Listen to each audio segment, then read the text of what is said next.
Kochi Aster Medcity ആശുപത്രിയിൽ ചികിത്സയിൽ കഴിഞ്ഞിരുന്ന ഇടുക്കി നെടുങ്കണ്ടം സ്വദേശിയായ 52-കാരൻ ജോസഫ് ചെറിയാന്റെ അവയവങ്ങളാണ് ദാനം ചെയ്തത്. ഇന്നലെ രാത്രിയാണ് ഇയാളുടെ മസ്തിഷ്ക മരണം സ്ഥിരീകരിച്ചത്. ഇന്ന് രാവിലെ 7:30ഓടെ അവയവദാനത്തിനായുള്ള ശസ്ത്രക്രിയ ആരംഭിച്ചു. 10 മണിയോടെ ഹൃദയവും വഹിച്ചുകൊണ്ടുള്ള ഡോക്ടർമാരുടെ സംഘം നെടുമ്പാശ്ശേരി വിമാനത്താവളത്തിലേക്ക് നീങ്ങി.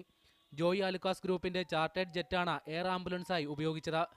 ഹാർട്ട് റിട്രീവ് ചെയ്തു, ഹാർട്ട് ഇമ്മീഡിയറ്റ്ലി എയർലിഫ്റ്റ് ചെയ്തിട്ടുണ്ട്. ആൻഡ് ബാക്കിയുള്ള കിഡ്നീസ് രണ്ട് കിഡ്നി, അതിനകത്ത് ഒരു കിഡ്നി കോട്ടയം മെഡിക്കൽ കോളേജിലോട്ടാണ് ഇപ്പോൾ പ്ലാൻ ചെയ്തിട്ടുള്ളത്. ഇനിയൊരു കിഡ്നിയും ലിവറും ആസ്റ്ററിൽ പേഷ്യൻസിനുമാണ്. കോഴിക്കോട് മെട്രോ ആശുപത്രിയിൽ ചികിത്സയിൽ കഴിയുന്ന ജമീലയ്ക്കാണ് ഹൃദയം ദാനം ചെയ്തത്.